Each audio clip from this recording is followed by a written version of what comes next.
On ne compte plus le nombre de riders tous sports de glisse confondus qui naviguent sur le lagon calédonien. Et parmi eux, plusieurs excellent au plus haut niveau mondial dans leurs disciplines respectives. C'est notamment le cas de Nicolas Goyard et ses 2 titres mondiaux en windfoil, de son grand frère Thomas, vice-champion olympique de windsurf, ou encore de Titouan Pouilleau et son jeune protégé Noïc Gariou, qui à eux deux ont tout raflé au dernier championnat du monde de stand-up paddle.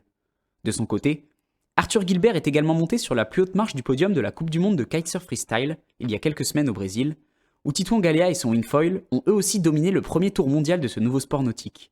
Bref, à eux 6, ils cumulent un total de 7 titres mondiaux, dont potentiellement 2 de plus d'ici la fin de l'année et une médaille d'argent aux Jeux Olympiques.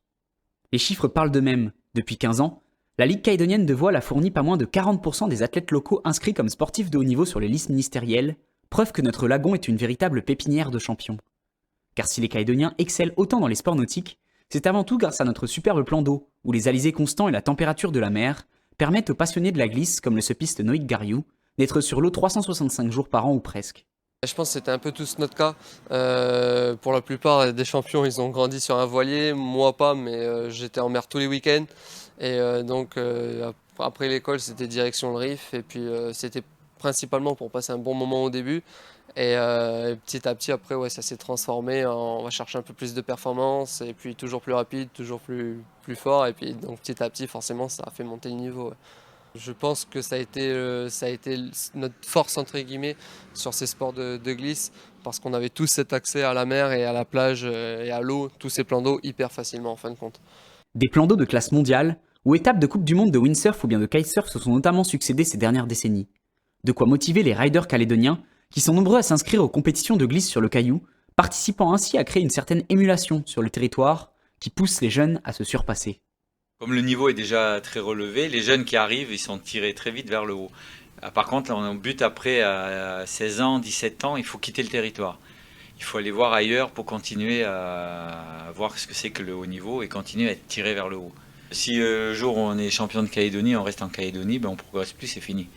Donc il faut aller voir ailleurs. Mais là, par contre, on a la chance d'avoir un peu de sous, d'avoir les ligues, les clubs, des subventions et de ne pas être un pays pauvre. Donc nos jeunes, ils peuvent quitter le territoire. Car si l'on analyse le parcours de nos champions du monde en titre, tous ont pu bénéficier d'une aide financière, de la part de leurs parents, de leur club ou bien des institutions, afin de partir en déplacement à l'étranger ou en métropole, ou encore pour acheter du bon matériel, primordial dans ces sports. Un point particulièrement important pour le vieux waterman Jean-Louis Colmas, qui fait partie de ceux qui poussent quotidiennement l'innovation dans le milieu depuis plusieurs décennies déjà.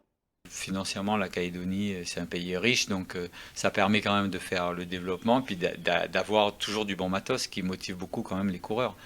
De ramer toujours avec le meilleur produit, ou de naviguer avec la meilleure planche, ou de foiler avec le meilleur foil, de kiter avec les meilleures ailes.